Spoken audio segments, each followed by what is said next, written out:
conectado com vocês e o máximo de detalhe das imagens. Nós já somos 370 ao vivo. A galera ainda está chegando. O e-mail de aviso agora, os grupos de WhatsApp estão sendo avisados.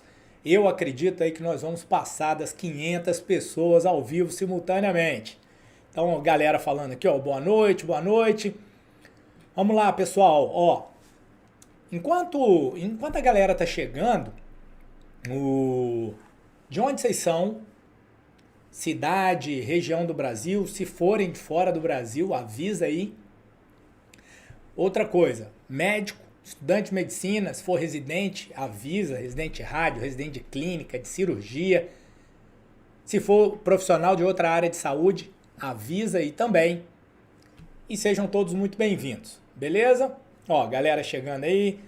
Algumas notícias importantes aqui, tá? A gente recebe muita pergunta se as aulas vão ficar liberadas depois. Então, ó, calma, fica tranquilo. As aulas vão ficar liberadas até domingo às 23h59, beleza? Agora, acho que eu já posso contar isso. Tem uma surpresa massa. Eu vou esperar mais 2 minutinhos para contar a surpresa, porque senão a galera vai ficar perdida, vai ficar sem saber, papapá. Vai ter uma surpresa massa todo dia. Todo dia, nas 3 primeiras aulas, a gente vai ter uma surpresa muito boa para vocês, beleza? Já somos aqui 582, ó, vamos lá. Vai avisando a galera aí, 8h05, eu vou dar 5 minutos só, porque o conteúdo é super extenso, tá? Então vamos começar a contar aqui a parte das surpresas. Parte das surpresas, todo fim de aula, a gente vai liberar um quiz, tá? Vocês vão receber o link para um quiz. Esse quiz está diretamente relacionado às informações que a gente aprendeu durante a aula. Então, é uma ferramenta educacional para você aprender, para você evoluir e sedimentar o conhecimento que você aprendeu durante a aula. Aí você, Rodrigo, massa e tal, eu faço se eu quiser. É lógico, você faz se você quiser. Mas sempre vai rolar um sorteio no dia seguinte. Então, hoje a gente tem a primeira aula, amanhã, durante a segunda aula, a gente vai fazer um sorteio para a galera que participou do quiz. Então é isso aí. A gente vai fazer um sorteio para a galera que participou do quiz. Ao vivo.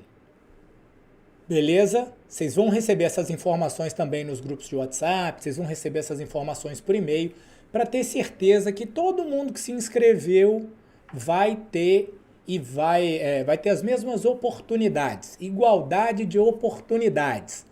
Tá? Repetindo, quem não conseguir assistir vai ter disponibilidade de assistir a aula até domingo às 23h59. Então depois, na segunda-feira, não vai mandar direct lá falando que a gente tirou a aula do ar, papapá. Formato: quarta, quinta e sexta. Intervalo técnico no sábado. Porque às vezes o cara não consegue assistir na quarta, na quinta, ele consegue compilar no sábado e mandar brasa para no domingo ele estar presente e participar com a gente. Então o sábado é o dia de rever tudo, compilar e aprender. Beleza? 8h03, a galera tá chegando aqui no meu... Aqui eu tenho um delay, né? Então 719, aqui eu já tenho 850.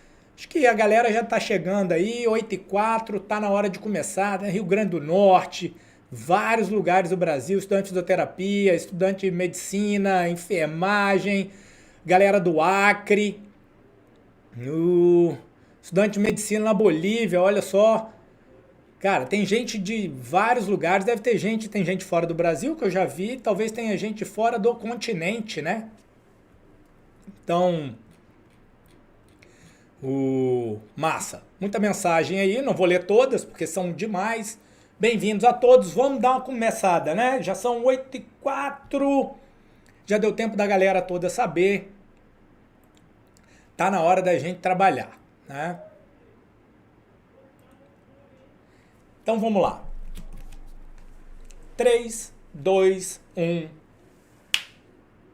Largada na maratona raio-x de tórax. Fala galera do Rádio Oposto, sejam todos muito bem-vindos. Vocês se prepararam, criaram toda essa expectativa para hoje. A largada da maratona. Maratona, a gente não vai vencer a maratona com uma aula só. É um conjunto de esforços, é uma sequência de passos que vai nos levar do quilômetro 0 ao quilômetro 42. É toda essa jornada de 4 aulas. Então nós teremos aula hoje, quinta, sexta, no sábado um intervalo técnico para você colocar tudo em dia e no domingo à noite a gente vai colocar tudo em prática. Eu sou Rodrigo Flamini, sou médico, radiologista, médico nuclear e editor-chefe do Rádio Oposto. Um apaixonado por discutir isso aqui, um apaixonado por aprender. Essa jornada minha na radiologia, ela começou muito tempo atrás, né? Eu me formei na Federal de Juiz de Fora em 2006, fiz residência de medicina nuclear no INCA, depois eu fiz um ano de PET-CT no Einstein, depois eu emendei mais 3 anos de residência de rádio. Então foram 7 anos depois da faculdade me preparando, e aí eu trabalhei muito tempo na emergência de grandes hospitais aqui de Recife, onde eu moro, onde eu constituí família, embora eu tenha nascido no Rio, vim parar aqui em Recife, me casei com uma pernambucana, meus filhos são pernambucanos. E por que a gente está falando de raio-x de tórax? Durante o meu final do meu R2, começo do meu R3 da residência de rádio, eu já tinha feito faculdade, mais 3 anos, 9, mais 1 de PET, 10, mais 2 de rádio, 12. Eu estava me transformando num R3 e a gente tinha uma reunião clínica muito importante, né, no hospital. Toda segunda-feira de manhã, 7 horas da manhã, a gente estava na reunião e a gente apresentava o caso. Nesse dia era a minha vez de apresentar um caso, a reunião clínica estava lotada, eram os residentes da rádio, os residentes da clínica, os staffs da rádio e os da clínica e mais um monte de interno, né? Então tinha, sei lá, 35, 40 pessoas na sala e aí era a minha vez de discutir, eu estava discutindo uma colangio ressonância, discutindo os diferenciais, se era coledocolitíase, se era tumor, e mostrando os achados, e me sentindo muito bem por estar fazendo aquilo ali. E aí apresentei, correu tudo bem, a galera perguntou, eu respondi, o meu staff perguntou, eu respondi, então eu estava lá feliz da vida, fazendo o meu trabalho bem feito. E na hora que eu estava terminando de apresentar meu caso, uma interna do 5º ano falou com o meu staff, chamou o meu staff e disse, eu tenho uma radiografia para discutir. E o meu staff falou comigo, Flamini, bota aí a radiografia. Aí eu botei a radiografia de tórax e continuei voltando para a cadeira, né? Aí ele falou assim, aproveita que você está aí na frente e discute essa radiografia. E aí eu me lembro de olhar para a radiografia e vi lá as alterações no lobo superior e é sequela de tuberculose. E continuei andando para sentar. Aí meu staff falou, não. Volta lá na frente. 40 pessoas na sala. Volta lá na frente e apresenta essa radiografia do começo ao final. Detalhe por detalhe. Cara, não sei se você já teve uma situação dessa. Quando alguém coloca um holofote, uma lupa gigante em cima de você e começa a cascavilhar atrás de um detalhe onde você escorregou. Dá para sentir a boca seca, a mão suando. E aí eu fui lá pra frente, discuti uma radiografia de tórax. Cara, e eu me enrolei todo com a radiografia de tórax. Me enrolei todo, a descrição não foi boa. Eu sabia o que era, o diagnóstico estava dado, mas eu não apresentei o caso de forma adequada. Ele me fez uma sequência de perguntas que me levou de o residente quase R3, que apresenta uma colangio muito bem, para um cara que não sabe ver uma radiografia de tórax, não sabe explicar uma radiografia de tórax para um colega clínico que veio discutir. Desse dia eu aprendi duas coisas, né? Eu sou até grato a ele por ter me feito passar uma das maiores vergonhas da minha vida. Essa talvez seja a minha segunda maior vergonha profissional que eu passei. E eu sou grato a ele porque ele me fez passar por isso, porque eu prometi para mim mesmo que eu nunca mais ia estar numa situação daquela ali, né? Que alguém ia me constranger por não saber uma radiografia de tórax, e aí eu aprendi isso de verdade. Comecei a estudar o porquê das coisas, ao invés de decorar os padrões. Provavelmente você fez a faculdade, está fazendo a faculdade de medicina, e na minha época eu tinha um semestre de rádio, então eram 20 semanas, 20 horas, na verdade eram 2 créditos, que a gente tinha um, então os 40 créditos, as 40 horas aula viraram 20 horas aula, e você sai de lá achando que você sabe, né? E a grande verdade, isso aqui é tirado do site do CREMESP, né? É que às vezes a gente acha que a gente sabe, mas a realidade ela pode estar muito distinta do que a gente está pensando. Se eu não me engano, esses são dados de 2018 ou 2016, em que 8 em cada 10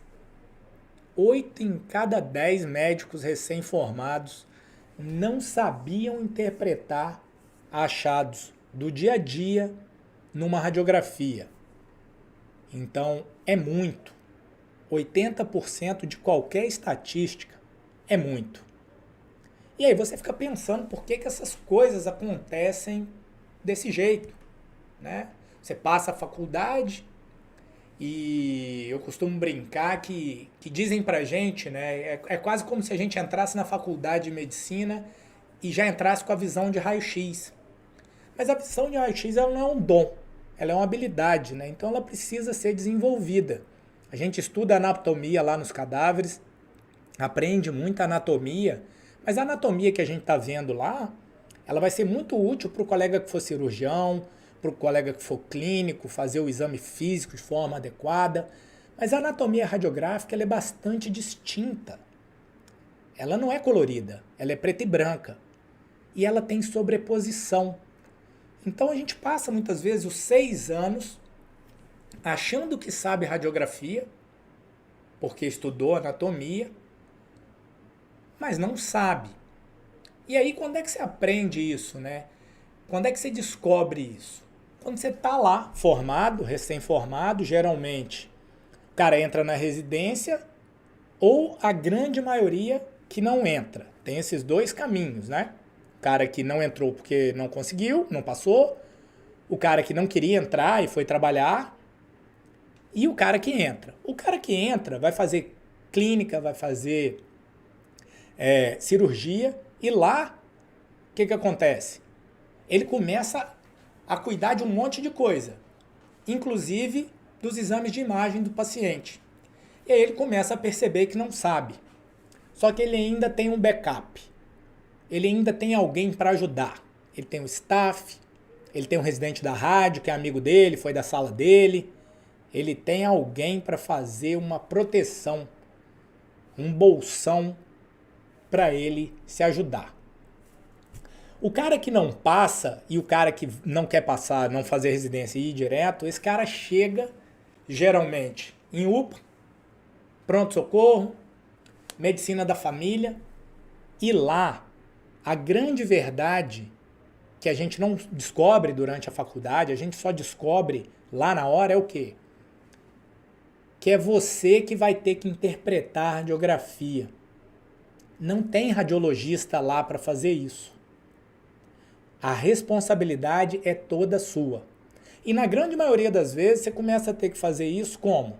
Sob pressão, pacientes graves, sob volume, muito paciente, e fazendo uma coisa que você não domina. Você não domina porque você não foi treinado. Você deu por garantido que por saber auscultar, que por saber palpar, que a clínica é soberana, você ia chegar lá na hora e ia dominar uma radiografia de tórax. E olha como as coisas são repetitivas, né? Esse é um quiz de um exame fácil que a gente fez agora, ó, dia 3 de maio. 80% no CREMESP, 77% dos nossos seguidores que responderam a essa enquete disseram que não se sentem seguros para interpretar essa radiografia de tórax. É muito. E isso me lembra de uma história depois de já estar trabalhando alguns anos já na emergência, já trabalhando com PET-CT. Um dia minha mãe estava em Minas, na casa da minha mãe, rapidinho, vou contar a história rapidinha. E minha mãe me chamou com um bloco de exames da amiga dela, que tinha um tumor, e me pediu para olhar os exames. Aí eu categorizei tudo, fiz uma evolução e tal, discuti com a minha mãe e tal, com a amiga dela, os achados e tal. E minha mãe me fez uma pergunta que eu nunca esqueci. Minha mãe me perguntou assim: meu filho, todo médico recém-formado já sabe ver uma radiografia, né? E aí na hora eu lembrei de mim, né, do meu R2, passando sufoco, e pensei que o problema podia ser comigo, mas fiquei pensando que muitas vezes o problema não era só comigo, que tinha mais gente que se sentia assim. Mas olha o senso comum. O senso comum é que todo médico sabe ver uma radiografia, assim como sabe ver um hemograma. Com certeza você estudou o livrinho de hemograma. Alguém te preparou para ver um hemograma, para interpretar um hemograma dentro de um contexto clínico. Mas dificilmente isso acontece com a radiografia. E essa sequência de acontecimentos te coloca aqui, ó, nesse grupo. E disso aí, dessa combinação explosiva do ninguém te avisa que você vai ter que fazer sozinho, ninguém te avisa que não vai ter um radiologista para fazer isso. O raio-x de tórax hoje é uma ferramenta que é das ferramentas mais disponíveis, né? Então você tem em todo lugar. Você vai ter que dar uma opinião no raio-x de tórax, até num churrasco de família, quando a pandemia acabar, alguém vai chegar com um raio-x de tórax para você. Assim como alguém chega falando que teve um episódio de hematura, que está com PSA aumentado, que está com plaquetopenia, vão chegar com um raio-x de tórax para você olhar. Você não se preparou, porque ninguém te avisou que era você que ia ter que fazer. Vai ter que interpretar isso sob pressão, lá no campo de batalha, com volume de pacientes, paciente grave. E isso vai te colocar aqui, ó, no risco de errar. De estar olhando para essa radiografia invertida e não saber muitas vezes nem posicionar. Não sabe nem avaliar se o exame está bom para você interpretar, dar o diagnóstico ou não. Os psicólogos que estudam metodologia de ensino e aprendizado, eles chamam esse estado, que muitos de nós passamos muitos anos em várias áreas da vida, a radiografia de tórax é um exemplo desse, de inconsciência incompetente. É um sinal, é uma situação onde você não sabe que não sabe. Você não sabe que tem que saber. Seria mais ou menos, a gente que gosta muito de filme, seria falar da história do Matrix. É a galera que está na Matrix ainda. O cara ainda nem sabe o que precisa saber. Então, para a gente começar, eu quero te parabenizar. Vocês, 1.271 que estão ao vivo agora, já sabem, já estão entendendo a importância da radiografia de tórax, que você, estudante de medicina, de todos os períodos, vai ter que aprender, porque é você que vai ter que interpretar lá. Não vai ter um radiologista para te ajudar. Isto posto, bora começar. Do que a gente vai falar hoje? Tá? Hoje a gente vai construir o alicerce, a largada e os primeiros quilômetros da maratona. É a hora onde a gente se dispersa, os grupos se dispersam. Quem veio carregar a faixinha, oba-oba, provavelmente vai parar no meio dessa aula, talvez assista essa aula e não vai progredir. Hoje, durante essa aula, nós vamos falar da técnica do exame. Então, como é que o exame é feito? Por que que é feito desse jeito? Como é que você avalia se o exame é um exame bom ou se vai precisar de repetir? Depois que a gente aprender isso, a gente vai mergulhar no quê? Nas densidades radiológicas. São os 50 tons de cinza da radiologia. É a hora que a gente vai perceber que o nosso mundo colorido, na radiologia, é preto e branco. E a importância de você conseguir identificar os diferentes tons de cinza para dar o diagnóstico, para entender o que você está vendo na imagem. Depois disso, para não ficar uma aula extremamente técnica, a gente vai começar a literalmente se distanciar do pelotão que não está participando. A gente vai aprender a anatomia radiográfica do tórax. Então a gente vai aprender todas aquelas bordas, todas aquelas silhuetas, tudo o que está no mediastino. A gente vai falar das zonas radiológicas. Para a gente construir e amanhã olhar para os padrões de imagem. Então amanhã nós vamos ver doenças que deixam o pulmão branco, doenças no mediastino, doenças que deixam o pulmão preto, aumento de densidade, redução de densidade. Padrões, é consolidação, é atelectasia, é massa, é derrame pleural. E na sexta-feira nós vamos usar e aprender um método. Como é que você vai olhar para toda a radiografia? Para no domingão a gente interpretar os casos juntos. Então chega de conversa, vamos começar de fato agora a entender um pouco da técnica do exame.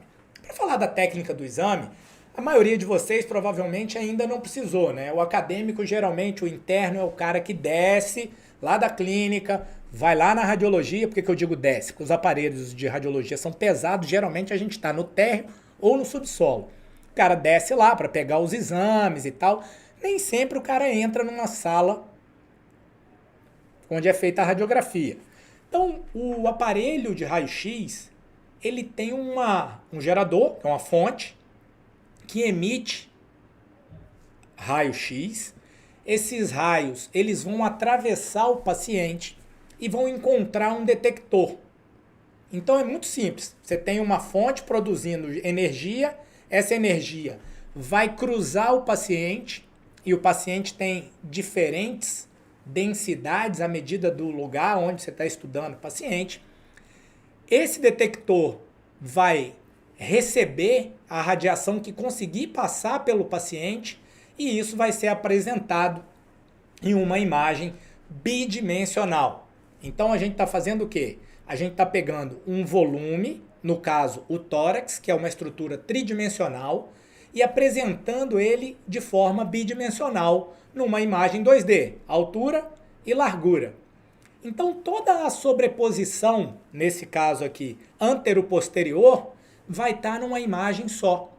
Essa é a importância de você entender a anatomia para você conseguir perceber as diferenças e saber o que é que você está olhando. Calma, a gente vai chegar lá. Mas antes, a gente vai falar da técnica. Para você começar a avaliar uma radiografia, antes de você ir atrás das doenças, tem o que a gente chama de avaliação pré-interpretação. Então você vai avaliar 3 pontos básicos que estão diretamente relacionados a você avaliar o quê? Se a radiografia está tecnicamente boa. Primeiro passo é você ver se o tórax está todo incluído, né? Se tiver uma radiografia que amputa um pedaço do tórax, que o seio costofrênico não está incluído, você tem que ter o tórax todo incluído. Depois disso, a gente vai usar esse mnemônico, informação privilegiada do radiopostes. A gente vai avaliar esses 3 itens técnicos. É claro que eu estou contando aqui que você vai conferir o nome do paciente, que você vai ter certeza que está olhando para o paciente certo. Então, o I de informação é para inspiração. O P de privilegiada para penetração ou exposição.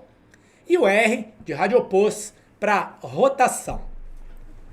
A inspiração Toda vez que você pede, que você vai fazer uma radiografia de tórax e o paciente está consciente, você pede a ele para inspirar. E para que você pede a ele para inspirar? Para você aumentar a amplitude dos campos pulmonares. Na grande maioria das vezes, os campos pulmonares são o quê? A sede das principais patologias. É lógico que a gente tem patologias no mediastino, a gente tem aumento das câmaras cardíacas, a gente tem aneurismas de aorta, massas mediastinais, mas muitas das patologias que a gente vai avaliar são patologias pulmonares. À medida que você aumenta a amplitude dos pulmões através da inspiração, você facilita a análise dos pulmões. Beleza, mas como é que você avalia isso?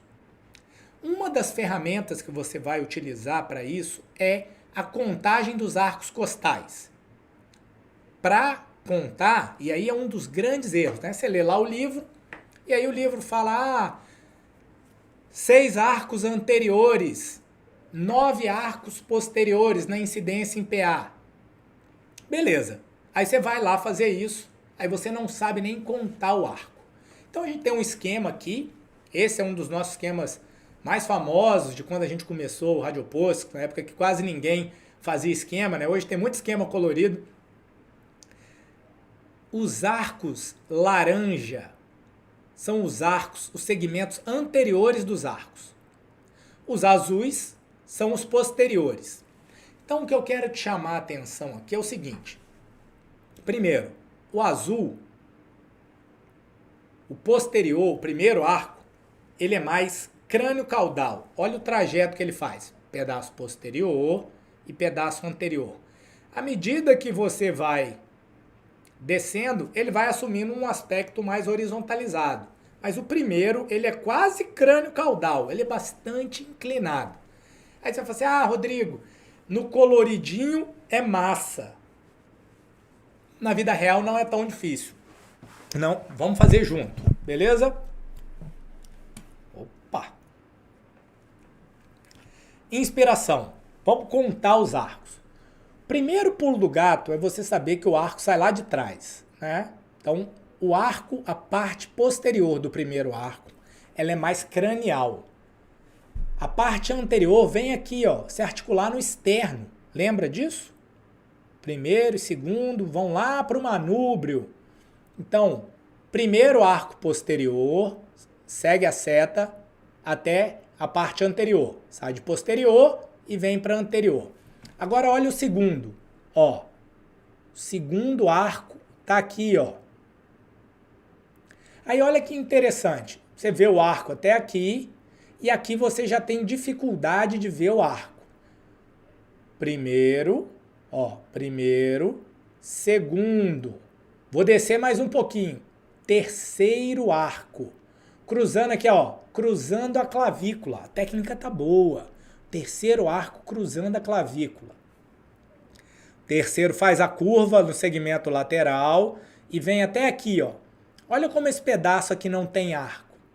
Vou voltar e descer. Quarto arco costal.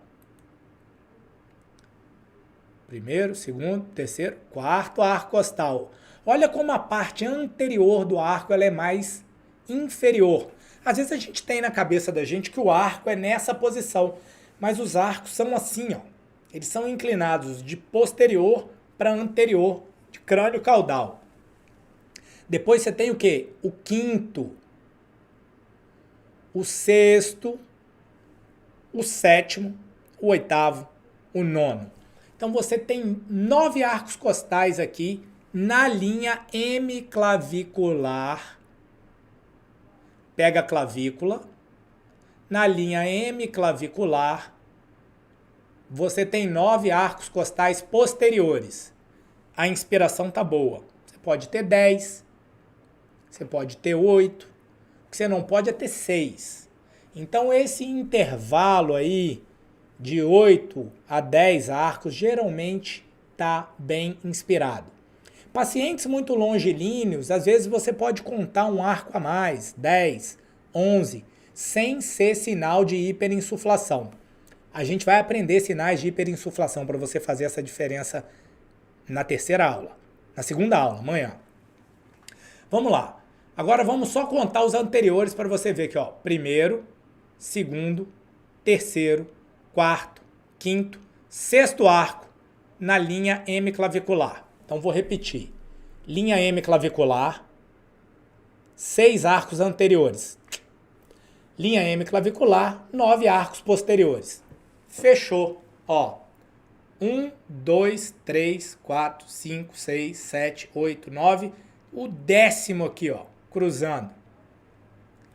Bem inspirado. O 11º já tá para baixo aqui, ó.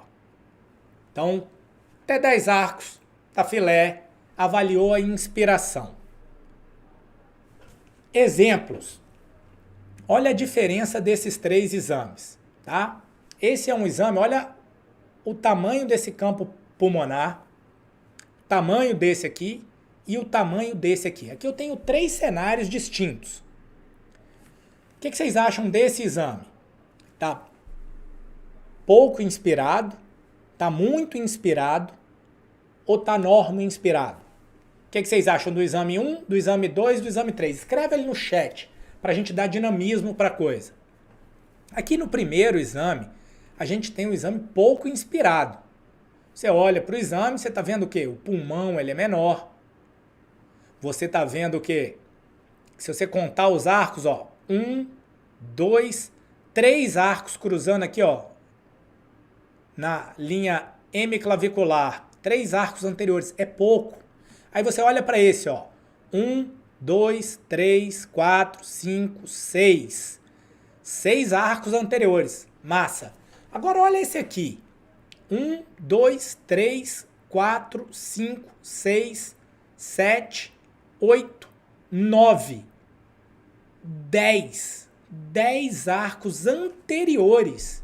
Tá muito inspirado. 9 para 10, né? Muito inspirado. Por quê? Tá muito inspirado ou tem retenção aérea?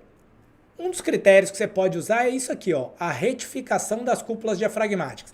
A gente vai falar disso com mais calma amanhã, tá? Mas se você olhar, ó, olha o aspecto dessa cúpula diafragmática mais retinha, quando o normal da cúpula diafragmática é o quê? Convexidade voltada para cima. Então, um vulcãozinho apontando para cima. Então, aqui a gente tem um exame com boa inspiração, a gente tem um exame pouco inspirado e a gente tem um exame que tem o quê? Sinal de aprisionamento aéreo, sinal de DPOC, por causa da contagem dos arcos. Então, a contagem dos arcos vai te ajudar para ver a técnica e para fazer o diferencial se você tem alguma patologia, como por exemplo o DPOC. Penetração. E aí penetração ou exposição, ela está diretamente relacionada ao quê? A força que a radiografia tem. Então quando o técnico biólogo ou tecnólogo de radiologia faz o exame, ele emite a radiação e a radiação tem alguns critérios técnicos que a gente não vai entrar no detalhe disso, que não vem ao caso, é uma aula para te ensinar a interpretar isso aqui.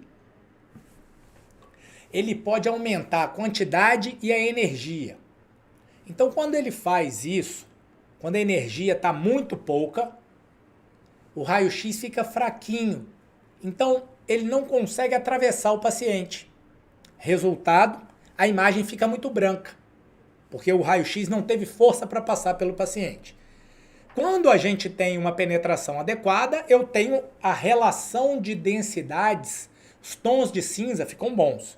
Se eu botar muita força, acontece o contrário. Ele passa com muita força pelo paciente, queima muito o filme e aí o filme fica muito escuro.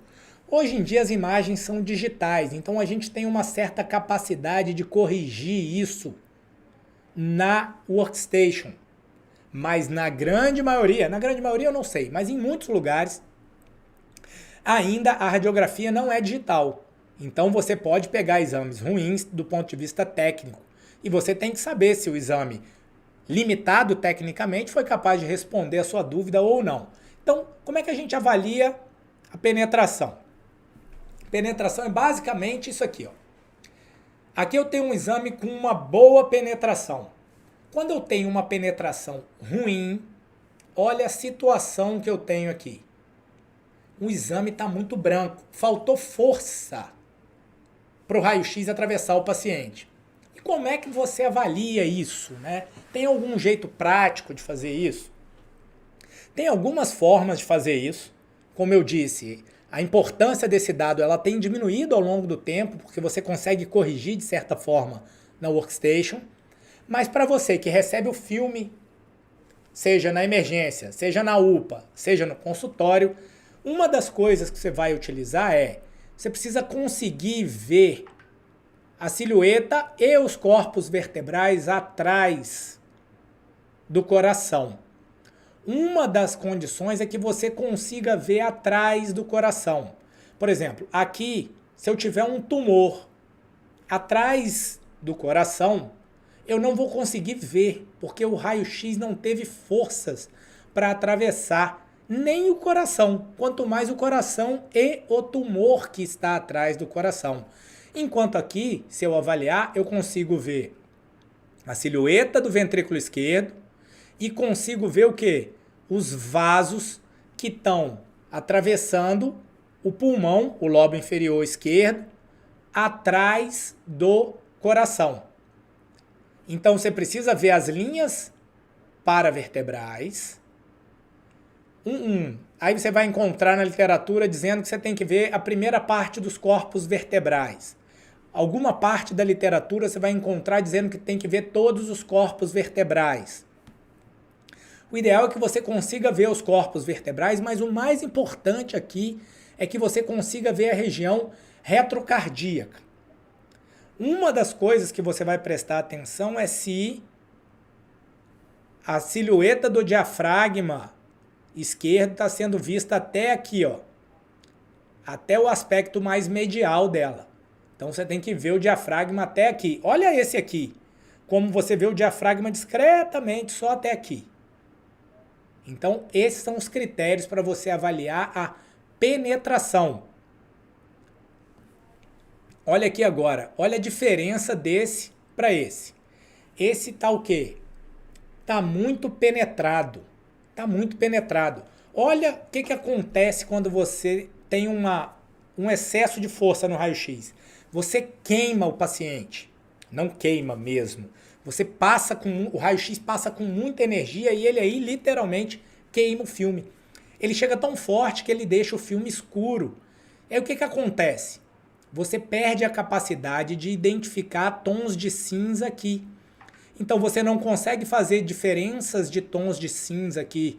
Você não consegue avaliar os vasos, você não consegue avaliar pequenas opacidades pulmonares, você não consegue avaliar se esse paciente tem uma bolha. Às vezes o paciente tem uma lesão escavada aqui, você não vai conseguir ver. Em contrapartida, você está conseguindo ver o quê? Os corpos vertebrais aqui atrás. Então, o objetivo de saber a penetração é encontrar esse padrão. Nem esse, nem esse. Nem muito branco, nem muito escuro. No meio, intermediário. Agora, que a gente já falou de inspiração e penetração, rotação. A rotação é o seguinte. Toda vez que a gente bate uma foto, faz uma imagem do paciente, a gente está querendo ver a simetria. Se eu tenho um paciente numa posição na qual ele está rodado, eu vou perder essa simetria. Pior que perder essa simetria eu posso aumentar ou diminuir algumas estruturas. Por exemplo, se eu estou fazendo uma incidência em PA, o paciente está aqui, o filme está aqui, o raio-x vai vir de posterior para anterior. Se eu estiver rodado com o meu lado esquerdo mais longe do filme, na hora que a imagem aparecer, o coração ele vai estar magnificado, ele vai estar aumentado. Se acontecer o contrário, o coração pode estar diminuído. E o que acontece disso? Eu posso chegar a conclusões equivocadas. Eu posso dizer, em um caso, que o coração está grande e seguir por um caminho, ou num coração que está grande, eu posso acabar interpretando o coração como normal. Essa é uma das coisas que pode acontecer. Outras coisas que podem acontecer é você fazer o quê? você começar a supervalorizar o mediastino. Porque às vezes você roda e aí a sombra do mediastino pode ficar aumentada do outro lado e você achar que tem uma massa. Agora que você já sabe por que que dá errado, como é que faz certo? Você vai usar duas coisas. Tem algumas formas de fazer. A forma mais prática é encontrar o quê? Borda medial da clavícula e processos espinhosos vertebrais. A borda, aí você já começa a ver a importância de dominar a anatomia. Se você não sabe nem achar a clavícula e não procura a clavícula no seu exame, você vai ter dificuldade de fazer isso aqui. Então, identificou a borda da clavícula, vai medir a distância entre a clavícula e o processo espinhoso de um lado e a clavícula e o processo espinhoso do outro. Tem que estar igual. Rodrigo, eu medi e deu 2 milímetros de diferença. Calma, calma. Você não está fazendo um cálculo para o foguete do Elon Musk pousar em Marte. 2 milímetros não vai causar problema nenhum. O que você não quer é que o paciente esteja extremamente rodado. Você precisa fazer a coisa do jeito que você use o bom senso. Ó, aqui você tem um esquema para te guiar. Identificou a clavícula. Será que eu consigo desenhar aqui? Canetinha. Identificou a clavícula direita.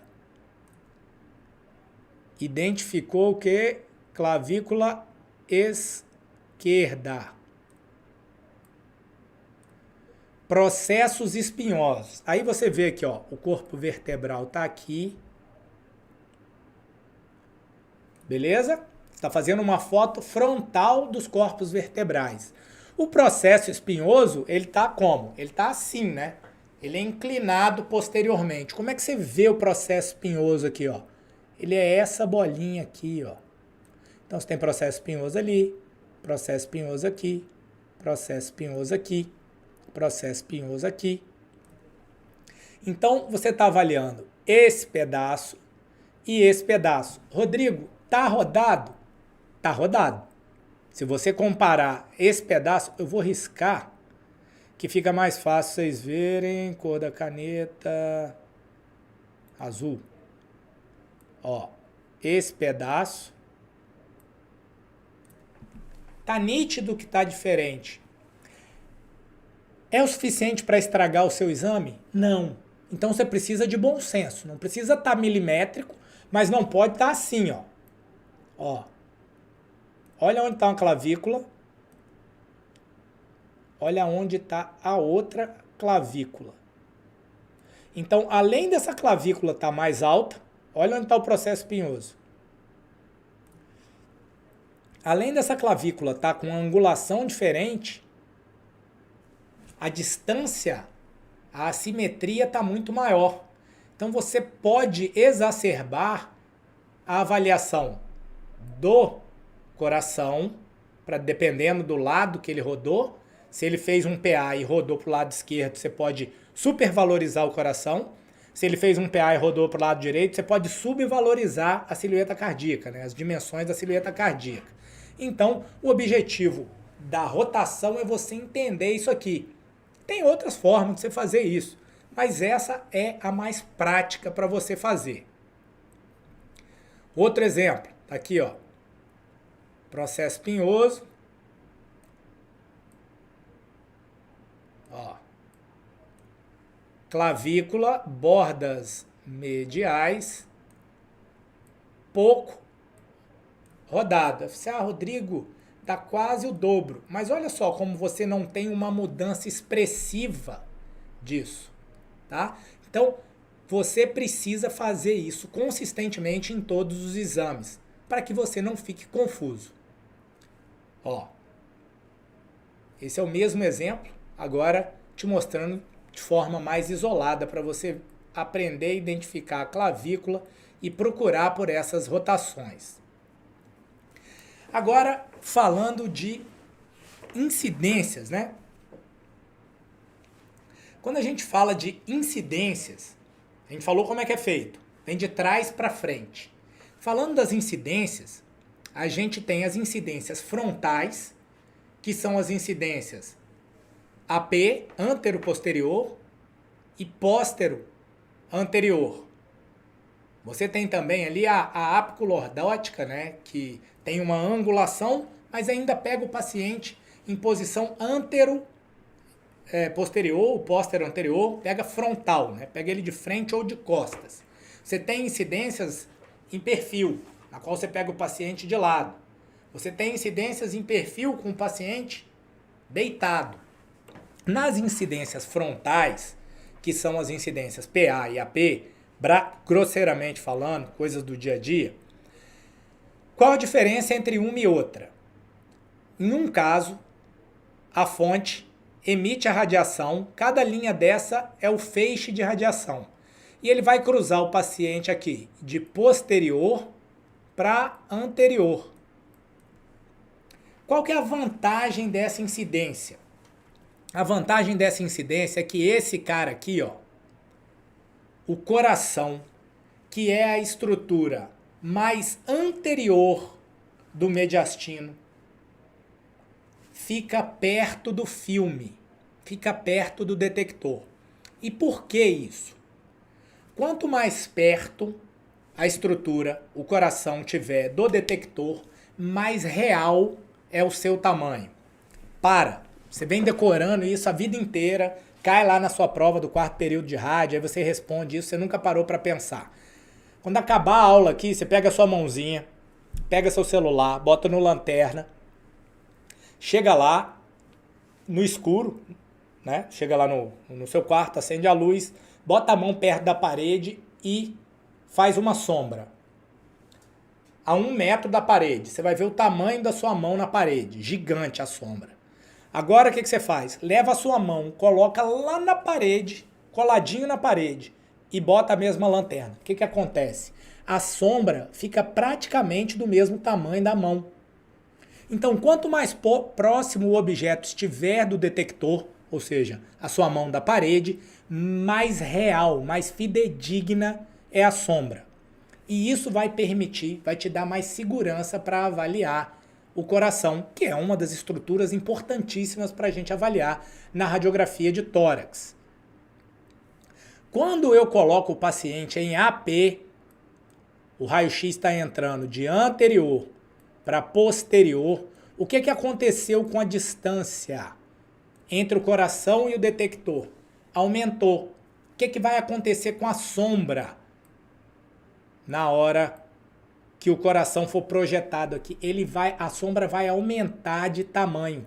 Então, tudo que tiver mais longe do filme vai ter uma posição maior. Aí você pode falar, Rodrigo, mas como é que eu vou saber? É muito bonita essa conversa, né?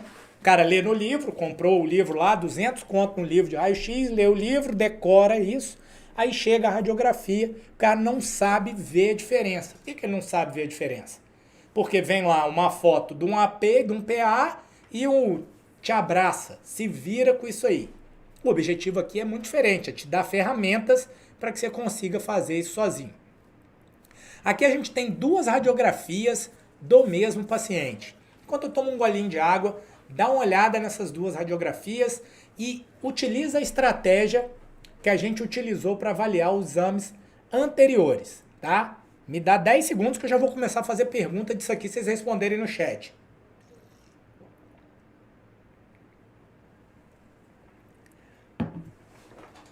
Ó, primeira coisa, a técnica desse exame aqui, independente se é um AP ou um PA, tá boa? Sim ou não? Responde lá, rapidão. Tá, não tá, sim ou não? A técnica aqui não tá boa. Por que a técnica aqui não tá boa? Ó, o ápice foi cortado aqui. Tá vendo? Você não tá vendo o ápice do pulmão. Outra coisa, inspiração. Aí você vai falar, pô, Rodrigo, você me ensinou a ver a técnica no PA. No AP é mais difícil.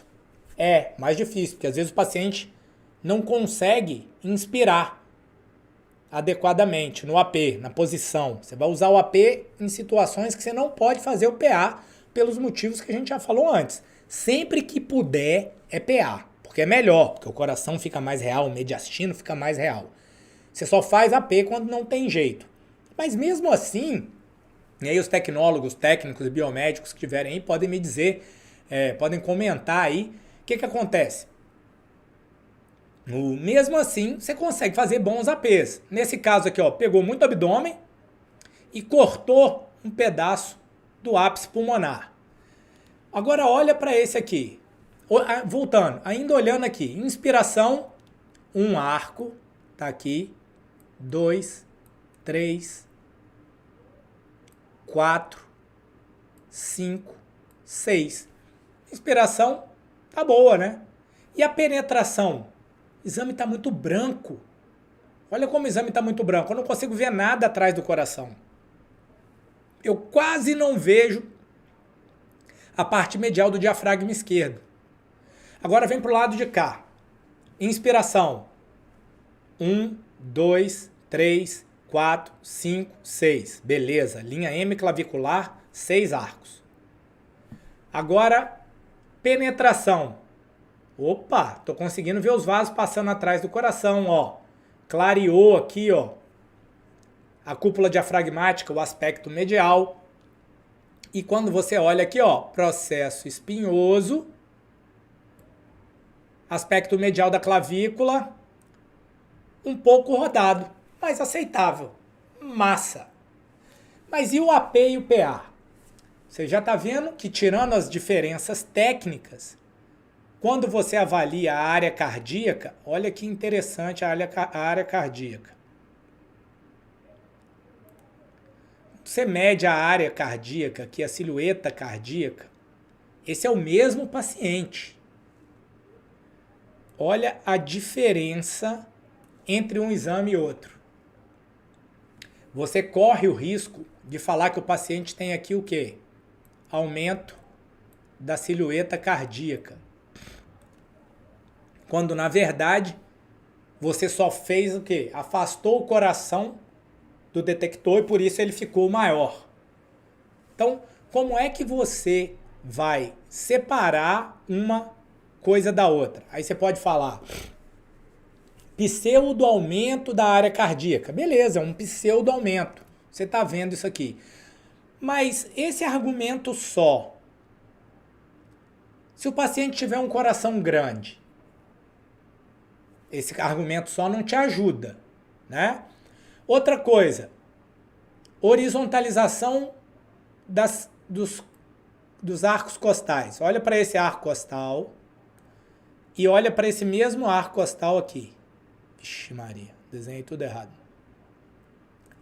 Olha como tem uma boquinha. Aqui ele está mais angulado e aqui ele está mais horizontalizado. Outra coisa que você pode usar. Olha para cá. Bolha gástrica. Densidade de ar aqui. Enquanto aqui você não vê. Aí você vai falar, Rodrigo, mas tem uma bolha aqui. Olha onde isso aqui tá. Tá lá no hipocôndrio esquerdo. Isso é o quê? Gás no cólon. Não é a bolha gástrica. Ó. O estômago tá aqui, ó. Ó. Então, a bolha gástrica é uma das coisas que você vai usar. Outra coisa. Escápula. E aí, olha a anatomia de novo. A borda medial da escápula. Estou desenhando o lado direito. Para você olhar. Olha aqui o esquerdo. Aqui, ó. Agora, olha do lado de cá. Vou desenhar do lado direito também para ficar fácil. Quando você faz o PA, a escápula sai do campo. Porque geralmente você faz o PA no paciente que está clinicamente melhor. Então o paciente assume a posição do super-homem. Ele tem essa posição para a escápula rotacionar, sair da frente, para você não ficar com um artefato de imagem dentro do campo, dificultando o quê? A avaliação do campo pulmonar. Então você olha a escápula, você olha a bolha gástrica, você pode olhar arco costal, você pode olhar silhueta cardíaca, isso é extra, tá? E o que mais que você pode olhar? Você pode olhar as marcas vasculares. As marcas vasculares, elas tendem a ser o quê? Mais evidentes nos lobos inferiores do que nos superiores, por razões de gravidade, né? O paciente está em pé, então a gravidade está empurrando o sangue, então fica mais túrgido no lobo inferior do que em cima. A vascularização normal do pulmão é o quê? É mais vascularizado na base do que nos ápices. Algumas patologias podem inverter ou igualar esse padrão. Então você precisa olhar o exame como um todo para não pegar um paciente alterado com uma patologia e pensar que é simplesmente que é um PA ou um AP. Beleza? Então eu te dei aqui 5 ferramentas. Dessas ferramentas, 2 delas são as mais importantes, que é você olhar a bolha gástrica e as escápulas. A terceira seria contar os arcos costais. Geralmente o campo pulmonar está maior e você vai conseguir contar os seus 9 arcos costais posteriores. Dificilmente você vai conseguir fazer isso num AP, porque o paciente não vai conseguir respirar tão bem. As outras ferramentas, a angulação do arco, o pseudo-aumento do coração, o pseudo-alargamento do mediastino, são ferramentas extras para você juntar isso tudo e ter mais certeza. As principais são a bolha e a escápula, beleza? Aí você vai se perguntar, por que não faz PA para todo mundo? Porque nem todo mundo consegue assumir a posição e obedecer o comando de forma adequada para fazer um PA. Você acaba tendo que fazer pacientes acamados, internados, ou UTI, pacientes pediátricos, você acaba tendo que fazer AP. Qual que é a importância disso? Você não dá diagnóstico errado, principalmente da avaliação da área cardíaca. Agora falando do perfil. Essa é a posição do paciente no perfil. Aí esses dias a gente recebeu uma pergunta na caixinha. Diferenças do perfil esquerdo para o perfil direito. Na verdade, você tem muito pouca vantagem em fazer um perfil direito, né? Por quê? Porque o coração, na grande maioria das vezes, está de que lado? Do lado esquerdo. E pela mesma estratégia da sombra da mão, o perfil esquerdo vai te dar um coração o quê? Muito mais fidedigno. Se você fizer um perfil direito, vai acontecer a mesma coisa com o que acontece entre o PA e o AP. Você vai ter o quê? Um aumento da área cardíaca, porque o coração vai estar aqui e com o coração aqui, o que é que acontece? Ele fica com a projeção da sua sombra maior. Existem outras incidências? Existem. Existe a incidência apicolordótica, que é uma posição na qual o raio-x ele entra angulado no paciente. Pode ser feito em PA, pode ser feito em PA, em AP. O objetivo é que o raio tire as clavículas. Deixa eu mostrar aqui. Olha onde as clavículas ficam. As clavículas atrapalham a avaliação dessa região do pulmão. A gente chama essa região, os ápices pulmonares, de área de revisão. É uma das áreas de revisão da radiografia. Muitas patologias acometem essas regiões do pulmão. Então, às vezes, é difícil de avaliar isso aqui. Pode passar lesão. Então, uma das incidências que te ajuda a fazer isso é a incidência apicolordótica. A incidência apicolordótica tira as clavículas da frente pela angulação do raio-x e olha só os campos pulmonares. Permite que você avalie melhor os ápices. Quando é que você vai usar? Quando você estiver em dúvida no ápice. Essa incidência tem caído no desuso, né? Tem uma seguidora nossa aí que já é uma amiga pessoal, a doutora Celeste, que é até professora, pneumologista. Ela brincou assim, ó, hoje em dia, com a tomografia que está mais presente, a apicolordótica está caindo no esquecimento. Mas muita gente não vai ter acesso à tomografia. Às vezes vai ser só a radiografia. Então você precisa saber que existem ferramentas que podem te ajudar. Você só vai usar a ferramenta se você souber que ela existe. Além disso, você tem o quê? O perfil com o paciente deitado, né? Que aí tem o Laurel, por exemplo, quando você está procurando um derrame pleural pequeno. Hoje em dia, com o advento do ultrassom na beira do leito, o diagnóstico de derrame pleural é muito fácil. É dinâmico, você não precisa nem levar o paciente para fazer um Laurel e tal. Às vezes o paciente está entubado, você pode usar ultrassom. Mas você pode fazer decúbito lateral para dar diagnóstico de derrame pleural, para te ajudar a dar diagnóstico de pneumotórax. Então não só existem, como podem ser utilizadas. Vai depender do arsenal que você vai ter aí para utilizar nos seus diagnósticos. Agora que a gente já falou disso tudo, vamos falar de densidade radiológica. Densidade radiológica é o seguinte: a gente, desde pequeno, a infinita maioria de nós, está acostumado a ver colorido em 3 dimensões. Na radiografia de tórax, a gente está vendo uma estrutura volumétrica em 2 dimensões: altura e largura, ou altura e profundidade, se for o perfil. Nesse caso, o que acontece? A gente perde a profundidade e a gente está olhando tons de cinza. Então a gente precisa saber quais são os tons de cinza, densidades radiológicas, que a gente vai interpretar na radiografia de tórax. Para a gente saber quais são, a gente precisa entender como é que funciona, né? Lembra que a gente falou que o raio-x sai do tubo, passa pelo paciente e atinge o detector.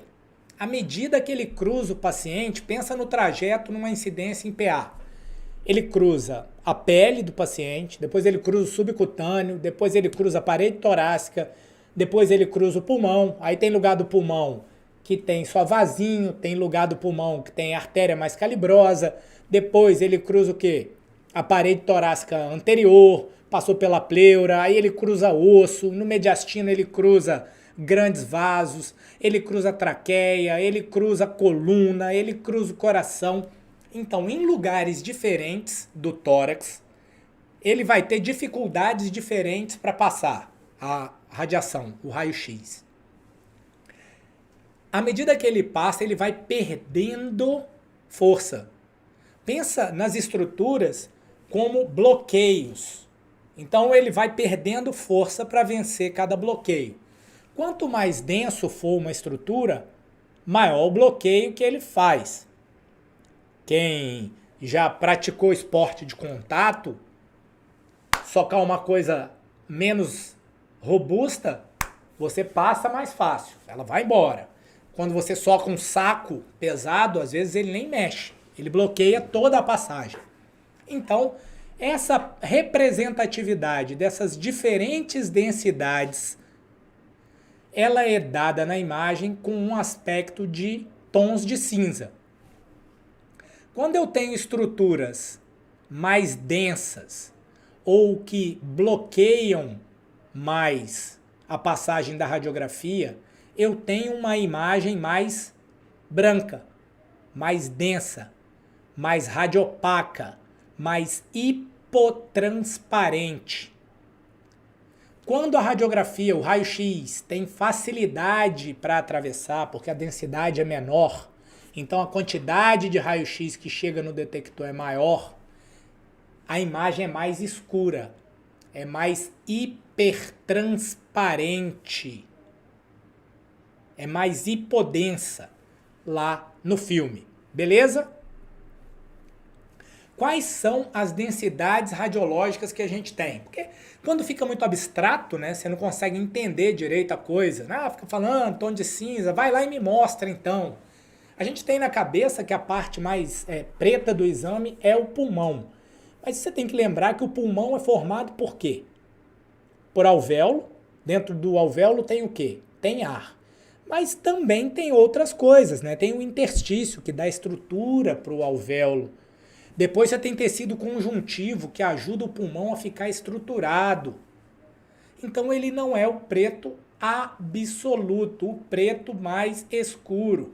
O preto mais escuro é o ar fora do corpo do paciente. Então esse ar aqui, ó, o ar da sala. À medida que eu venho para o pulmão, então eu estou olhando o ar aqui também, Só que agora eu já estou vendo o quê? Ar com o quê? Com interstício intralobular. Já estou vendo ar com vênula, com arteríola, coisas muito pequenininhas que você não está vendo. Então ele continua escuro, mas não tão escuro quanto esse ar, porque você já tem células ali. À medida que sobe a densidade um pouco mais, eu começo a ter o quê? Densidade de gordura. Então é um cinza mais claro ainda do que o cinza que você vai encontrar no pulmão com estruturas. Depois disso, eu tenho o quê? Partes moles. Então agora você já está olhando para quê? Você já está olhando para músculo. Ó, olha onde você tem músculo aqui. Ó. Partes moles. É mais branquinho do que a gordura. Depois disso, osso. Olha como o osso está branco. E aí você precisa separar. Aqui é osso cortical. E aqui é osso medular. Lembra lá da história da medula óssea? Medula óssea vermelha nas epífises e metáfises proximais. Depois medula óssea amarela nas diáfises. E a medula óssea amarela é o quê? Gordura. Então aqui eu tenho trabeculado ósseo mais gordura. Ela é um pouco menos densa do que o osso compacto aqui. Então o osso cortical ele é mais branco do que o osso medular. Então você já viu agora as densidades de osso. Mais branco do que o osso é o que? Metal. Nesse caso aqui o paciente tinha sido alvejado com um tiro com vários projéteis. Né? Esse é um tiro, para quem trabalha em pronto-socorro, já viu esses tiros de 12, né? Que vem vários fragmentos, várias bolinhas, né? De densidade metálica. Então, essas são as 5 densidades radiológicas que você vai ter na radiografia de tórax. Beleza. Pausa para eu tomar uma água. Respira. Agora a gente vai falar de anatomia. Agora a gente vai começar a colocar a coisa de forma mais prática, beleza?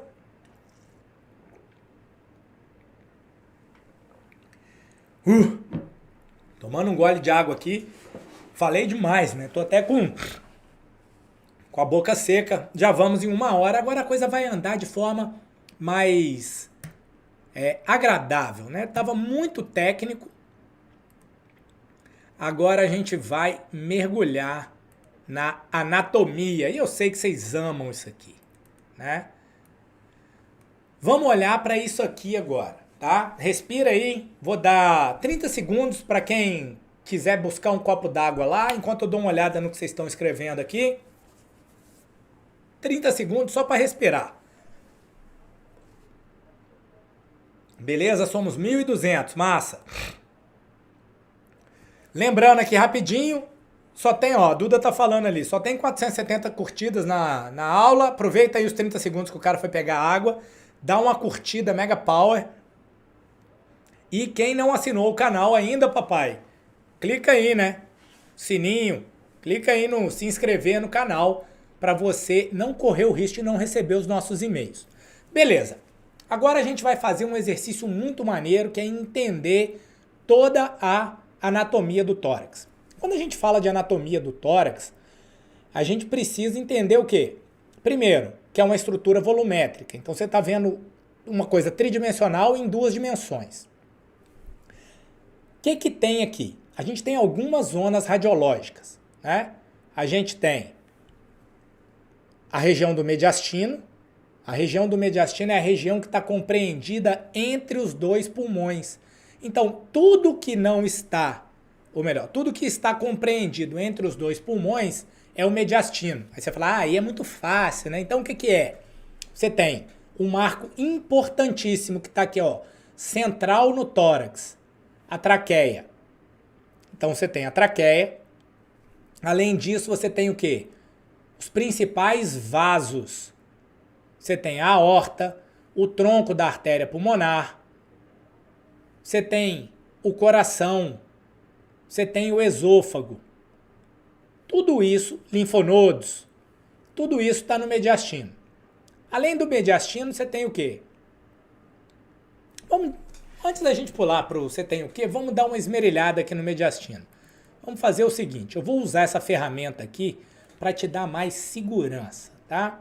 Sei que às vezes vocês querem ver para crer, estilo São Tomé. Vamos lá. Você tem aqui a traqueia. A traqueia é uma estrutura tubular, cilíndrica, preenchida por ar. É um marco anatômico que está central aqui no tórax. Como ela é preenchida por ar, você pode dizer o quê? Que você está olhando para uma estrutura cilíndrica escura. Faz sentido? Então, você já sabe onde ela está. Ela tem que estar aqui, ó, na região central do tórax, preenchida por ar. Ela se divide aonde? Ela se divide em brônquio-fonte direito para cá e brônquio-fonte esquerdo para cá. Eu vou fazer um ângulo aqui para vocês verem, tá? Aqui. Pronto. A traqueia veio aqui, o brônquio-fonte direito tá para lá, o brônquio-fonte esquerdo tá para cá. Essa é a traqueia. Tá lá no mediastino e você vai sempre olhar para ela. Além disso, o que a gente tem no mediastino? O primeiro arco mediastinal esquerdo, que é dado por quem? Que estrutura é essa aqui? Quem souber já comenta lá. A aorta. Então eu tenho a crosta da aorta aqui. A aorta tem o segmento ascendente, a crosta da aorta, que é esse pedaço que cruza do lado esquerdo para o lado direito, de anterior para posterior. Então o que você está vendo aqui é isso aqui, ó. Ó, essa placa calcificada aqui é essa placa calcificada do lado de cá. Depois disso, você vê que a aorta desce, ó. Aorta, aorta, aorta, aorta, aorta. É ela descendo no seu segmento descendente. Olha como você consegue ver a aorta passando atrás do coração. Essa linha que ela faz aqui se chama o quê? Linha para-aórtica esquerda, que é causada pelo quê? Pela interface entre a aorta, que tem densidade de quê? Partes moles, com o pulmão, que tem densidade do ar. Quando você encosta coisas de densidades diferentes uma na outra, você cria o quê? Uma interface. Você encostou preto no branco, então quando você olha, é fácil de você identificar a diferença. Depois da aorta, aqui ainda do lado esquerdo, o que é que você tem? O tronco da artéria pulmonar. Tá aqui, ó. Então o que você tem? A aorta, o tronco da artéria pulmonar. Vou te mostrar aqui, ó. A aorta, crosta da aorta. Beleza? Crosta da aorta, crosta da aorta. Logo abaixo, quem tá aqui? O tronco da artéria pulmonar. Entre a aorta e o tronco da artéria pulmonar, eu tenho uma dentada aqui, ó. Tá vendo que faz uma barriga? Essa barriga se chama janela aortopulmonar. Janela aortopulmonar. Você vai olhar isso aqui, porque isso aqui às vezes é sede de quê? Linfonodomegalias. Beleza? Então você viu o primeiro arco mediastinal esquerdo, crosta da aorta. O segundo, tronco da artéria pulmonar. E o terceiro, que é o quê? A borda do ventrículo esquerdo. Então, para com essa história de que olhando para a radiografia em PA, você não consegue saber quais são as bordas do coração. Essa borda representa o ventrículo esquerdo. Eu vou te mostrar isso para não ficar aquela coisa que você decora. Olha aqui o pulmão, ó, pulmão. Quem é esse cara grandão aqui? Ventrículo esquerdo. O ventrículo esquerdo encosta aqui. Quando você tem situações nas quais o seu átrio esquerdo está muito grande, você pode ter um abaulamento aqui e você passar a ter o quê? O quarto arco do lado esquerdo. Então, para você não esquecer, arcos ou bordas ou interfaces mediastinais, pleuromediastinais, são formadas pela interface entre estruturas brancas com densidades de parte mole densas com o ar dos pulmões. Então, essas interfaces servem para você identificar as lesões, porque se você tiver uma lesão branca aqui, ela vai encostar branco no branco e você não vai mais conseguir ver a diferença. Então, do lado esquerdo, normalmente você tem 3. Crosta da aorta, tronco da artéria pulmonar e ventrículo esquerdo. Patologicamente, aumento do átrio esquerdo, você pode ter o quarto arco do lado esquerdo. Agora do lado direito, Rodrigo, eu tenho aqui a borda do átrio direito, que é essa borda aqui, ó. Ó, ventrículo direito, átrio direito. Quem encosta no lobo médio é o átrio direito. Quem é que desemboca no átrio direito? A veia cava superior. Então, essa linha que desce aqui e vem se juntar com o átrio direito é a linha formada por quem? Pela interface entre o pulmão direito e a veia cava superior.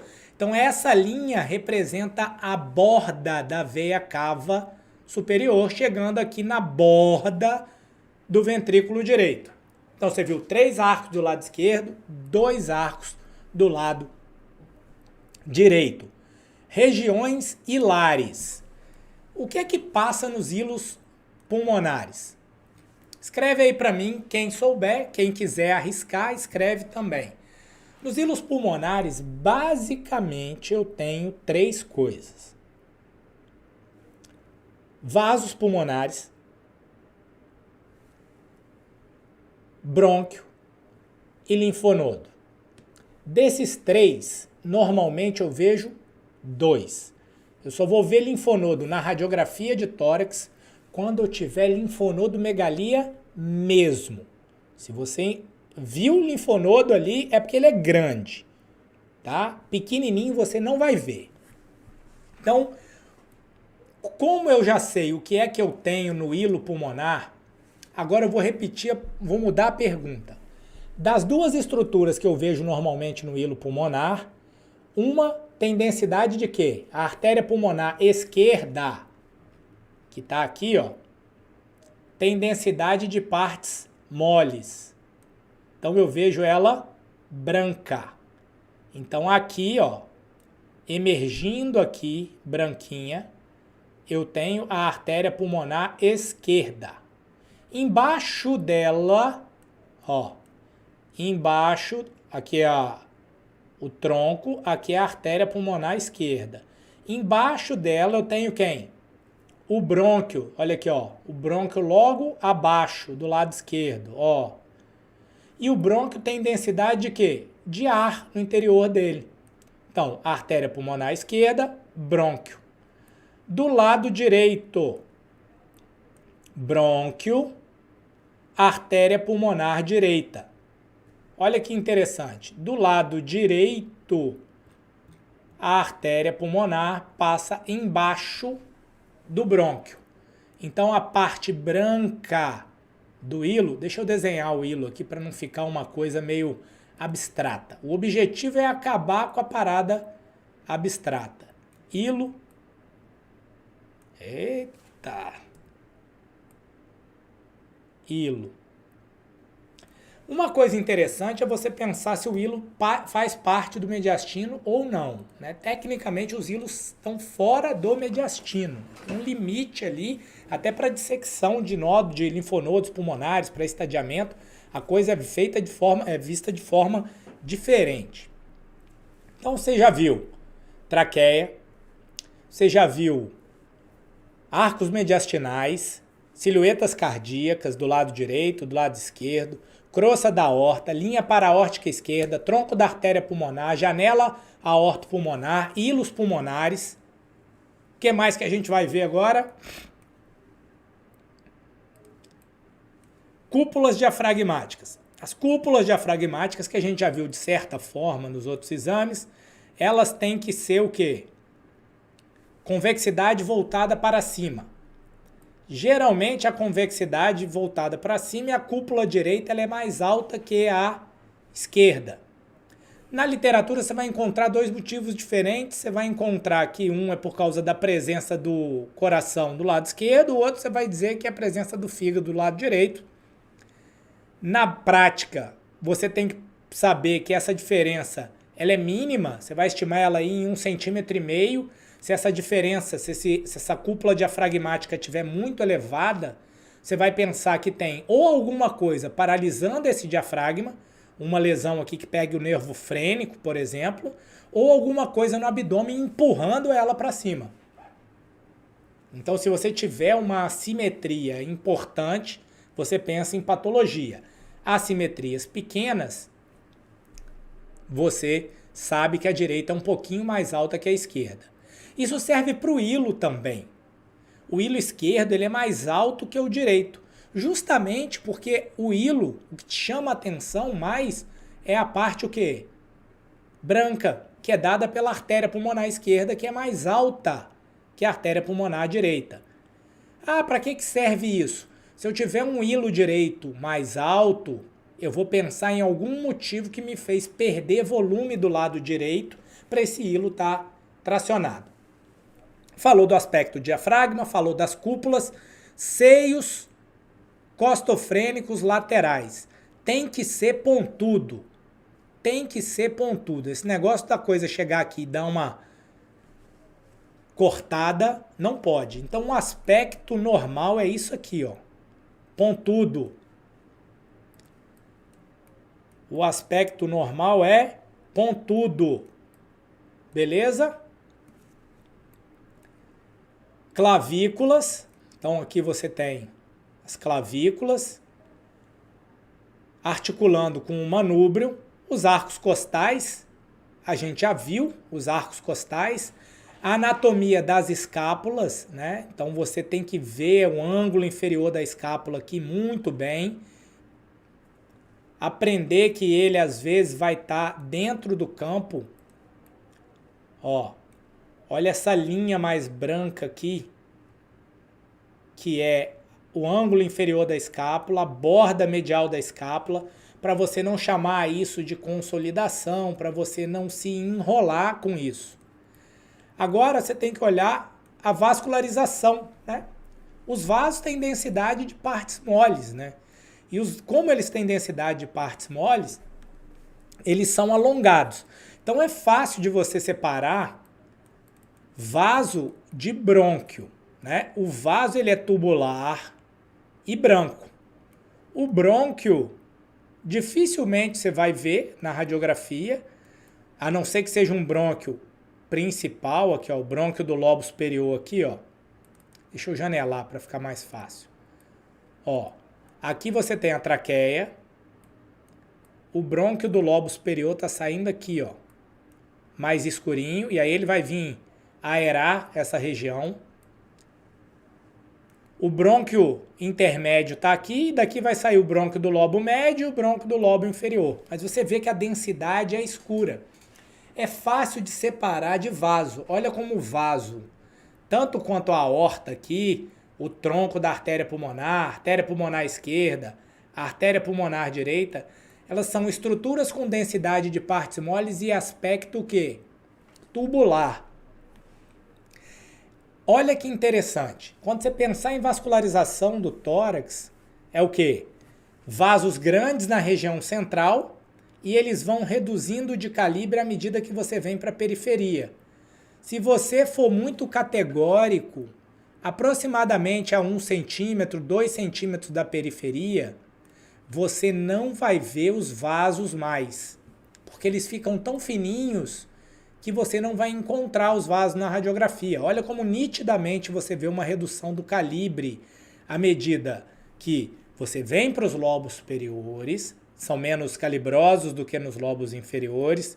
Acho que aqui está bem evidente isso, né? Ó, os lobos inferiores, os vasos bem poderosos, e aqui em cima eles mais estreitos. Esse é o padrão normal. Você tem que ir se acostumando com o padrão normal, para na hora que esses vasos estiverem com um calibre semelhante a esse aqui você valorizar. Mas você também tem que estar atento que eles ficam mais finos à medida que você vem para a periferia.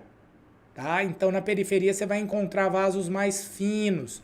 E a 2 centímetros aproximadamente da periferia você não vai ver vasos mais. Por que que isso é importante? Tem patologias, como por exemplo, fibrose pulmonar, edema pulmonar. Lembra das linhas B de Kerley? As linhas B de Kerley começam aqui. Elas vão ser linhazinhas brancas que começam na base e tem essa orientação. Então elas começam na periferia, aonde não é para você ver vaso. Então essa é uma dica para você separar edema, fibrose de vaso normal. O vaso não é para ir até a periferia. Então, recapitulando, falamos da traqueia, é um tubo com ar na região central. Falamos de mediastino. No mediastino a gente falou do quê? Dos 3 arcos do lado esquerdo, crosta da aorta, tronco da artéria pulmonar e ventrículo esquerdo. Quando a gente tem aumento do átrio esquerdo, a gente tem o 4º arco. Do lado direito a gente tem veia cava superior e átrio direito. Falamos das regiões hilares. As regiões hilares são compostas principalmente dos vasos pulmonares e os brônquios. Os brônquios são estruturas tubulares que dão continuidade à traqueia, então são escuros. Os vasos são densos, com densidade de partes moles. Falamos do aspecto dos vasos nos pulmões, né, que são mais calibrosos das regiões centrais e vêm ficando mais finos à medida que a gente vem para a periferia. Falamos do aspecto dos hilos, o esquerdo é mais alto que o direito. Falamos das cúpulas diafragmáticas que são convexas, voltadas para cima.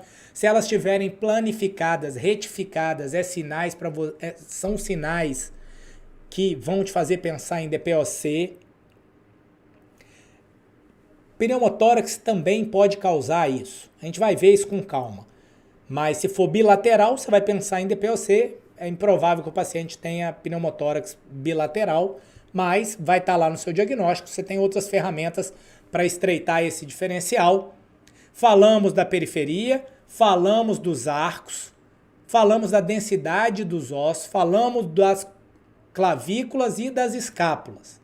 Então, avaliamos toda essa anatomia. Agora, uma coisa que bota medo em muita gente é olhar para isso aqui, né? Esse carinha aqui bota medo em muita gente. Essa incidência é a incidência em perfil, né? Essa aula é uma daquelas aulas assim que eu gostaria muito de ter tido lá atrás, porque tem alguém aí que já é médico e às vezes não pede perfil porque não sabe olhar o perfil? Isso é muito comum, a gente fugir do que a gente tem medo. É por isso que a gente foge da radiografia. A gente dá por garantido que a gente sabe, e aí quando a gente começa a estudar, a gente começa a ver que a gente realmente não sabia o que não sabia. É o que a gente falou no começo da aula. Então vou te dar alguns pontos importantes no perfil, tá? Perfil.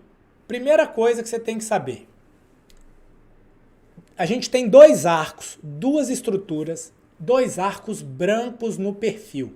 O arco maior e o arco menor. O arco maior, que é esse cara aqui, é quem? É a artéria maior do corpo. É a aorta. A aorta sai do ventrículo esquerdo pela válvula aórtica. O sangue sai pela válvula aórtica, entra na aorta ascendente. Aí você tem a aorta ascendente que cruza do lado direito para o lado esquerdo, de anterior para posterior, no segmento transverso ou crosta da aorta. Desse pedaço da aorta sai o quê? Sai o tronco braquicefálico direito, a artéria carótida comum e a artéria subclave esquerda. Elas saem dessa região. Além dessa região, você começa a ter a aorta descendente. Nem sempre você vai ver a aorta descendente tão bem aqui. Então você tem o maior arco branco, que é a crosta da aorta. Embaixo do arco grande, você tem o quê? Você tem o arco menor, o pequeno arco branco, que é quem? A artéria pulmonar esquerda. Essa estrutura é a artéria pulmonar esquerda. Ela faz o quê? Ela passa por cima de quem? Do brônquio fonte esquerdo. Do brônquio fonte esquerdo.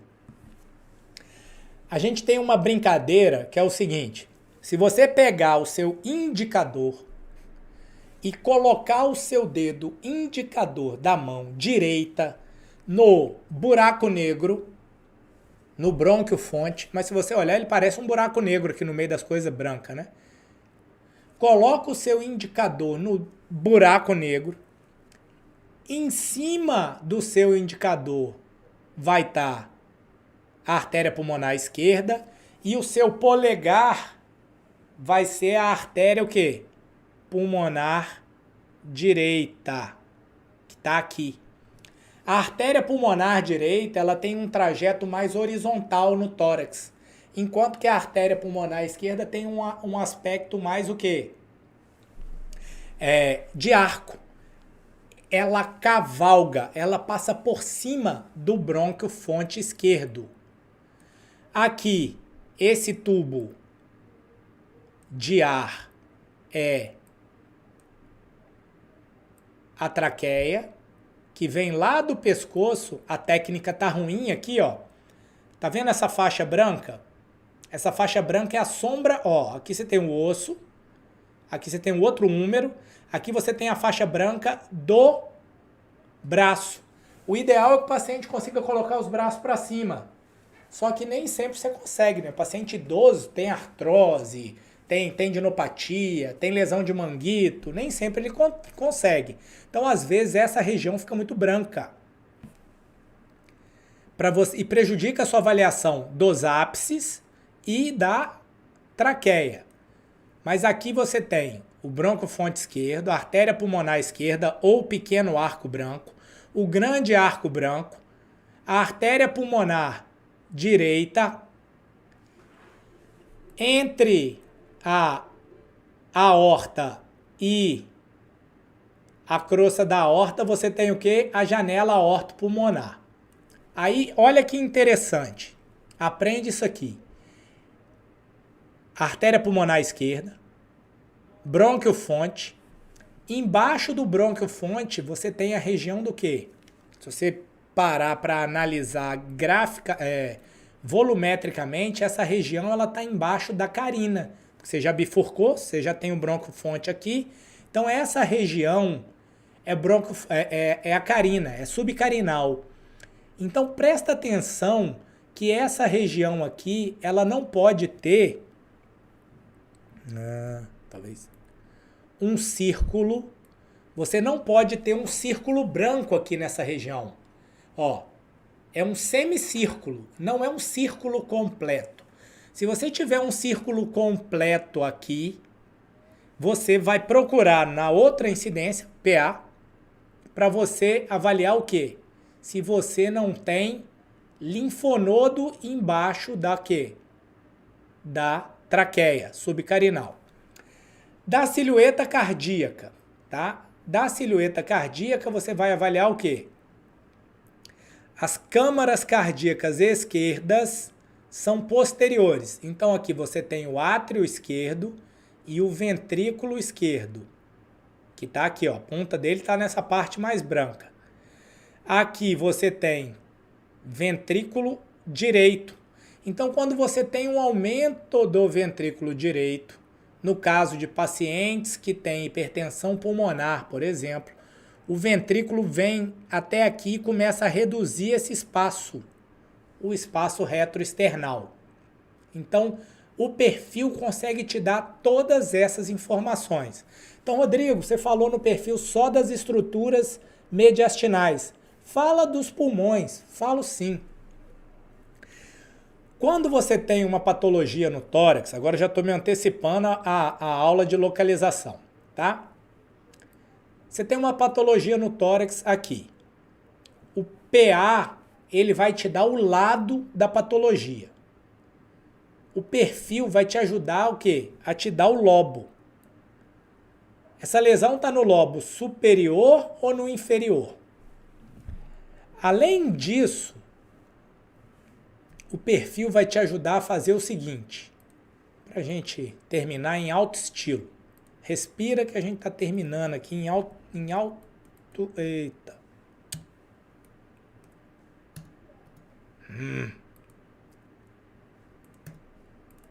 Pronto. Aqui a gente tem um gradiente apicobasal. O que é isso?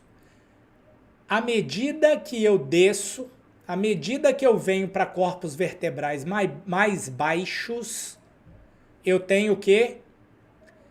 Maior transparência. É mais escuro nessa região do que aqui em cima. Por que isso é importante? Se eu estiver procurando uma pneumonia pequena no lobo inferior, no perfil, tá lá, retrocardíaca. Você olhou, tem uma lesão aqui atrás.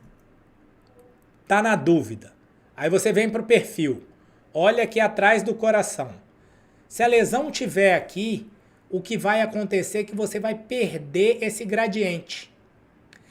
Você vai vir branco, branco, branco, branco, escurecendo, escurecendo, escurecendo, escurecendo, e aqui você vai ver uma área mais densa. Então, o padrão normal, que é o objetivo da aula, te mostrar o padrão normal, é mais branco vindo para mais escuro no perfil. Beleza?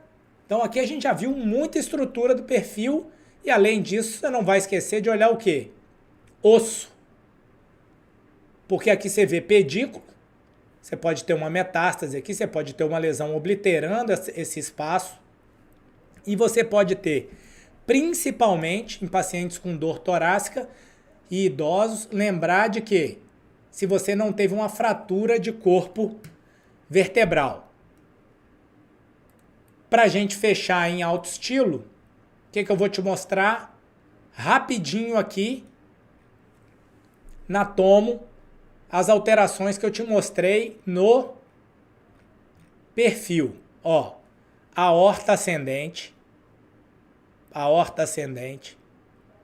Os ramos, ó, supraórtico saindo. Vai vir ramo pro braço e pro crânio.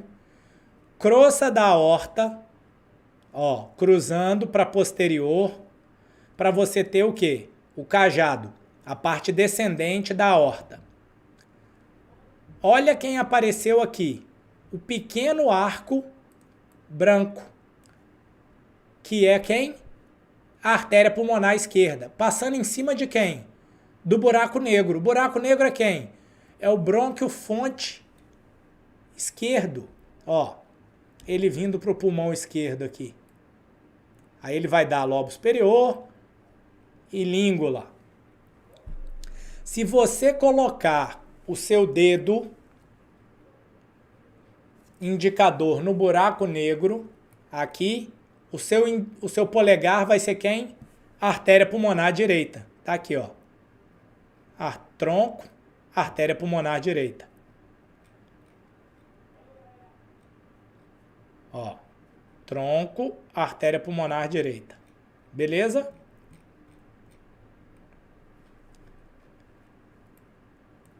Câmaras cardíacas. Ventrículo esquerdo, átrio esquerdo mais alto. Ventrículo esquerdo, átrio esquerdo mais alto. Importância. Se você encontrar um átrio esquerdo aumentado, ele vai se projetar nessa região. vai ajudar a ocupar esse espaço embaixo da carina. É aqui que você vai procurar aumento do átrio esquerdo. Acho que foi, né? Hoje a gente terminou a parte de anatomia. Alguns recados importantíssimos enquanto vocês vão deixando as sugestões de vocês ali.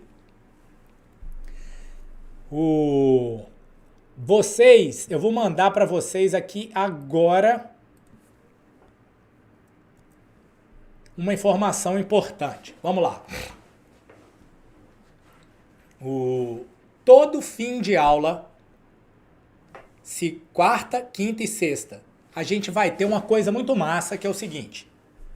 A gente vai checar o aprendizado de vocês ao longo da maratona. Então, eu vou mandar agora o link para vocês acessarem o formulário do quiz da aula 1. Esse formulário vai trazer vocês para cá, ó. Calma, não clica lá não, fica aqui comigo, deixa de ser desesperado, fica aqui comigo. Quiz número 1 da Maratona Raio-X de Tórax. Aqui tem as regras de uma coisa muito maneira que a gente vai fazer. A gente preparou esse quiz para que você aprenda, para que você se teste e avalie a sua evolução ao longo da jornada. Primeira aula, segunda e terceira aula todas elas vão ter um quiz diferente.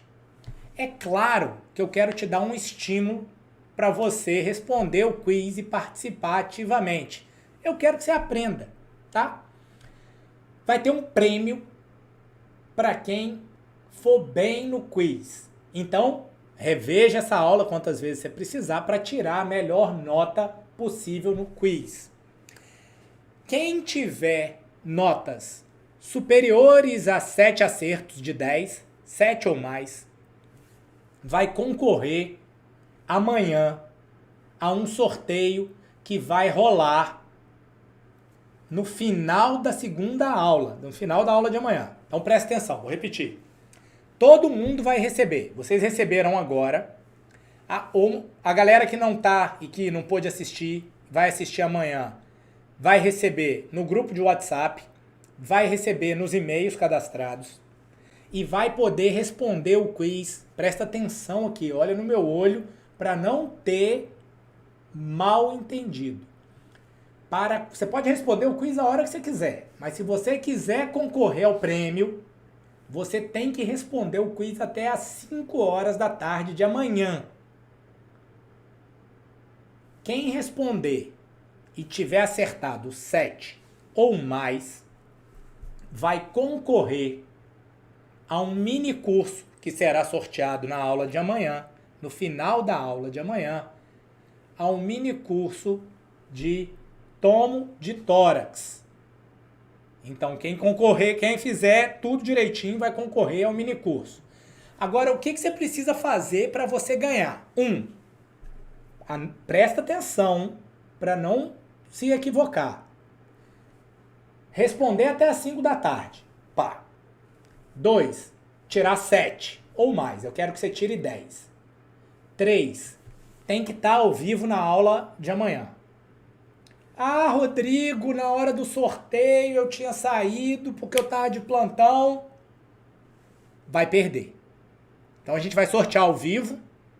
Tem que estar lá, mandar o direct pra gente. Eu tô aqui. Manda o direct lá no Instagram. Não tá ao vivo, eu vou sortear outra pessoa. Beleza? Então, as regras estão aqui. O que você tem que fazer? O quiz está todo aqui, eu não vou entregar o quiz agora, vocês vão entrar depois. Preenche seu e-mail, responde o quiz bonitinho e depois clique em enviar. Aí você vem aqui, envia e aí você vai poder ver as respostas e tal, vai dar para fazer tudo direitinho para você concorrer e ganhar o mini curso. Beleza? Revisando, responder até às 5, tirar pelo menos 7 e estar presente na hora do sorteio. Se não tiver, ganha, mas não leva. Aí a gente vai sortear outro. Então fica ligado para você não ganhar e não levar, né? Que vai ser uma tristeza. Beleza? Lembrete final pra gente acabar. Comenta aí, deixa suas dúvidas. Eu vou fazer de tudo para responder todas as dúvidas que eu tiver. Deixa dúvida também no Instagram, que o Instagram acaba sendo mais dinâmico. Eu vou tentar responder tudo lá. Vou deixar uma caixinha para vocês deixarem sugestões, elogios, dúvidas lá no Instagram. Quem não assinou o canal ainda, assina o canal, porque às vezes você vai receber, o e-mail não vai chegar para você por um monte, cai no spam, papapá. Se você tiver assinado o canal, assim que eu entrar ao vivo amanhã, o próprio YouTube vai te mandar um e-mail e esse sim vai chegar te avisando que a gente está ao vivo. Então, se você não quiser ficar de fora, não quiser perder a segunda aula ao vivo e não quiser, será que eu posso dar o spoiler? Perder a chance do segundo sorteio, assina o canal. Assina o canal. Depois não vai falar que eu não avisei. Beleza? Foi muito bom estar com vocês. Eu estou super empolgado. Espero que vocês tenham gostado. Eu espero de verdade que vocês já apliquem isso aí no quiz e, principalmente, se já conseguiram colocar alguma coisa em prática na rotina de amanhã, na faculdade, no hospital, cara, comenta lá no Instagram. Uma das coisas que deixa a gente mais empolgado é saber que vocês estão colocando o negócio em prática. Beleza? Então, espero que vocês estejam gostando. A gente está só começando. A gente acabou de correr 10 quilômetros. Amanhã vai ter mais 10 quilômetros. E amanhã a gente vai começar a, de fato, se distanciar da manada. Amanhã a gente vai começar a ver os principais padrões de patologia que a gente vai encontrar na radiografia de tórax. Então agora a gente já tem a base, você já sabe onde procurar, você já sabe por que você erra e já sabe a forma de fazer do jeito certo. Amanhã a gente vai aumentar a complexidade e te mostrar coisas alteradas. Beleza? Eu vou estar te esperando amanhã. Foi muito massa estar com vocês. Um abraço, fica com Deus e amanhã a gente se vê às 8 horas.